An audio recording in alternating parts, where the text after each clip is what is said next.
Okay, hello friends. I'm back at the home base doing these videos after being on the road for quite some time. But I was just walking in the park this morning and I had an experience that reminded me of very important lessons that I learned many years ago. And I just wanted to share in the belief that it could be useful. It could be a useful insight to others.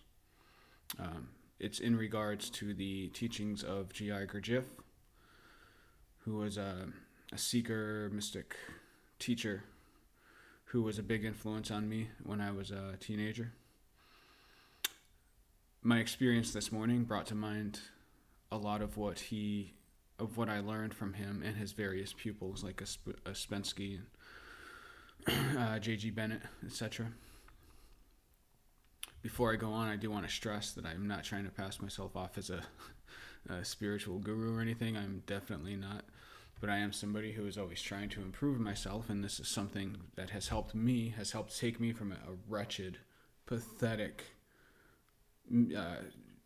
twisted little amoeba of a creature and become at least close to being a human being.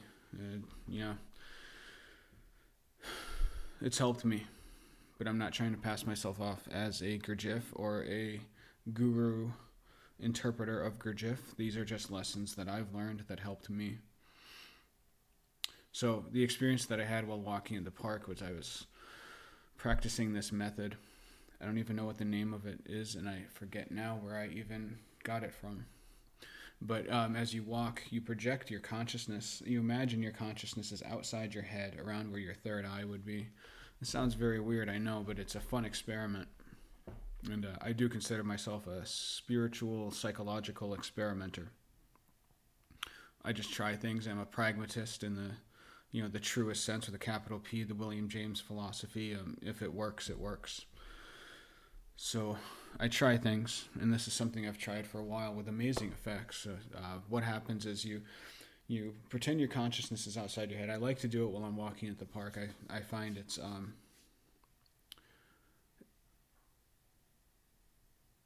it's more effective, or it gives me better insights when I do it while walking for whatever reason. I don't know why that is.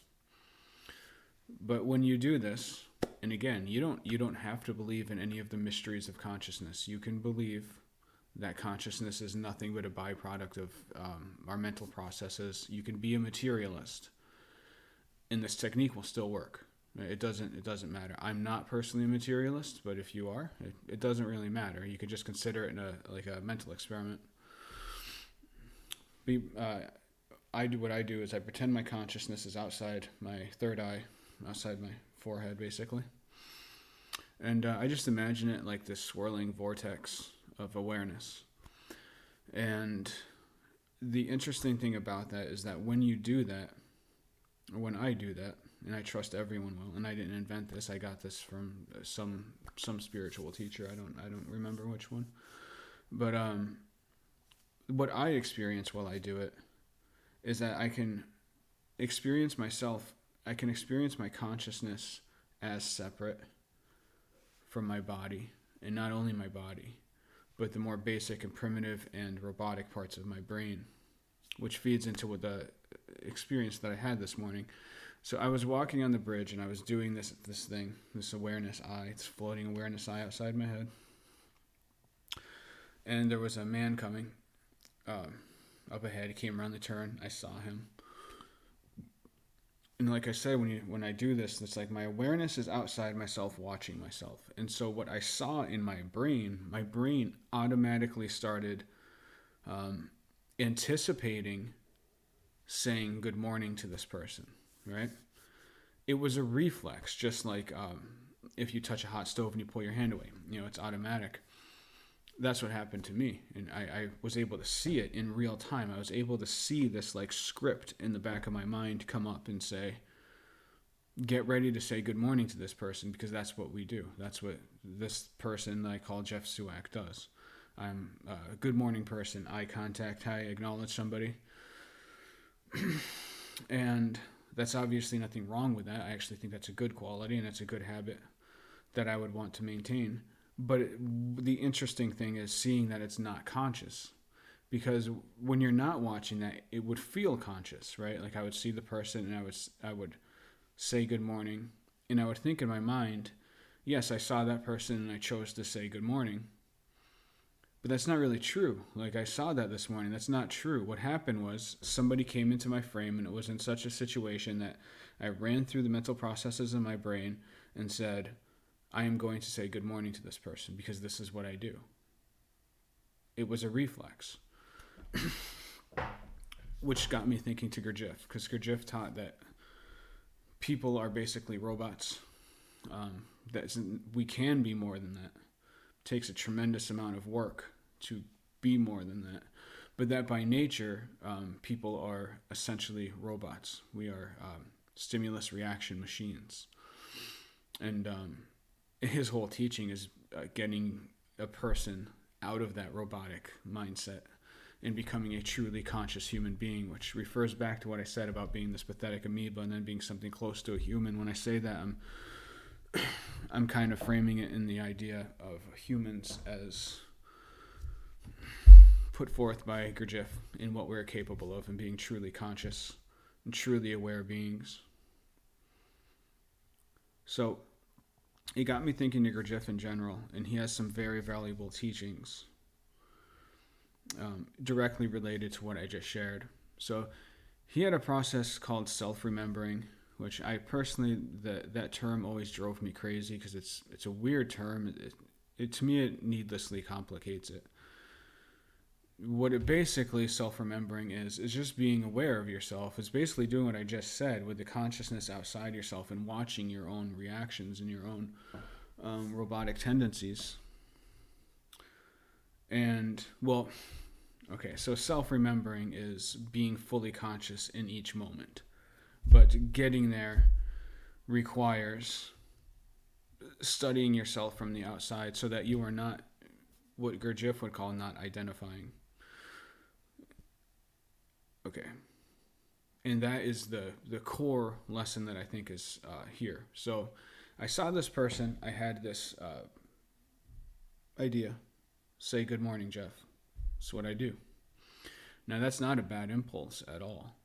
But the important thing, the useful thing from Gurdjieff's teaching is that when you can see that, when you learn to develop, I think what he called the deputy steward, which was this aspect of your consciousness that can look at the rest of the activity of the rest of your consciousness, you can see the other various personalities, ideas, and scripts running in your brain. Like, obviously he didn't know about computer scripts back then, but now it's a very useful analogy to call them computer scripts because it's basically like JavaScript code in your head. Like, I see a person, it runs the JavaScript code that says, say good morning, get ready to say good morning. In Gurdjieff's teaching, or it doesn't even have to be Gurdjieff's teaching, but today we're talking about, it's not like he's like yoga, various other paths to self understanding have taught the same thing. But Gurdjieff was my dude, and I still am a huge fan of Gurdjieff. But within that moment, within the moment of the stimulus, there's a gap between the stimulus and the response, right? And the more aware that we become of our own mental activity, the bigger that gap gets, potentially. It takes a lot of work, right? Because ideally you'd want to get it to the point where anger, right? I myself have a bit of a temper problem. What would be ideal would be if I could become so consistently self-aware in watching myself that I could see the trigger, I could see the script start in my brain and stop the script before I acted. Right. Like this morning, once I realized this, I consciously decided not to say good morning. I did give a little, like one of these, like, hey, but because I remembered Gurdjieff's teaching, and again, saying good morning to somebody is a good habit, right? That's not my point. But we can use this for our bad habits, but whether they are good or bad habits, the commonality is that by seeing this, by seeing the stimulus, by seeing the script run, and by seeing, I mean like seeing your brain activity, seeing it run, and then before the action, within that space, there's an opportunity to exert consciousness, to exert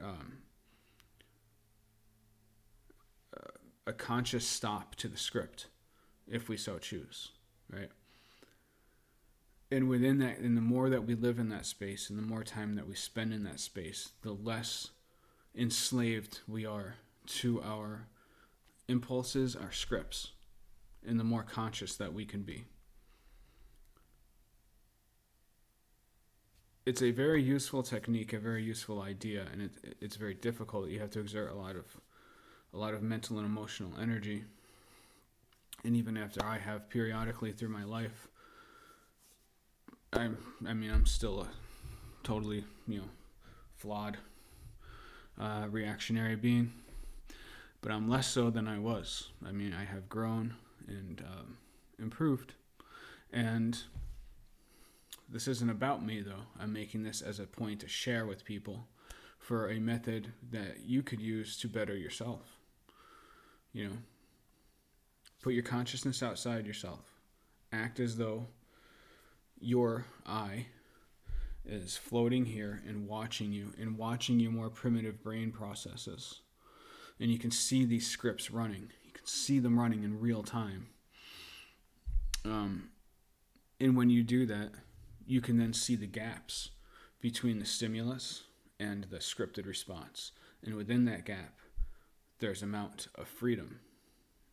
And that's where we can become conscious. And that's what I'm trying to do as well. That's what I'm trying to do, baby. I'm trying to get conscious, man. I'm trying to get conscious, dude. But, so I just wanted to share that. Hope everyone has a great day. Bye-bye.